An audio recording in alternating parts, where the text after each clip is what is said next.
Pasukan Perlawanan Islam Hizbullah menghujani Israel dengan 100 roket Katyusha pada Selasa 12 Maret 2024. Namun video detik-detik pasukannya meluncurkan roket-roket mematikan itu baru dirilis pada Jumat 15 Maret 2024. Dalam video tampak roket Hizbullah itu diluncurkan dari sebuah lahan yang ditumbuhi oleh pepohonan. Ratusan roket Hizbullah itu pun tampak melesat dengan kecepatan tinggi dan menghantam sejumlah titik. Kepulan asap tebal akibat ledakan roket Hizbullah itu pun terlihat di berbagai sisi wilayah Zionis. Hizbullah mengklaim sejumlah roket yang ditembakkan itu juga menargetkan pangkalan militer Keila di Golan Suriah yang diduduki.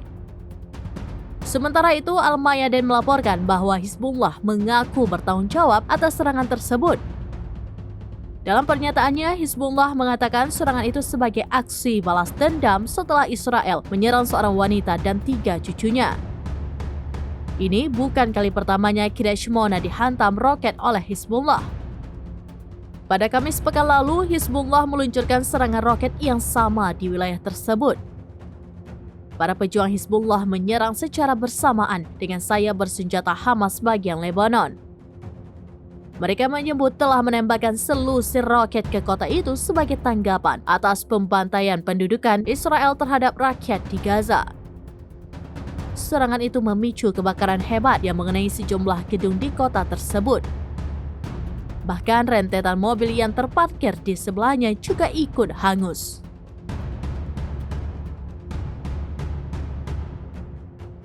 Download Tribun X sekarang, menghadirkan lokal menjadi Indonesia.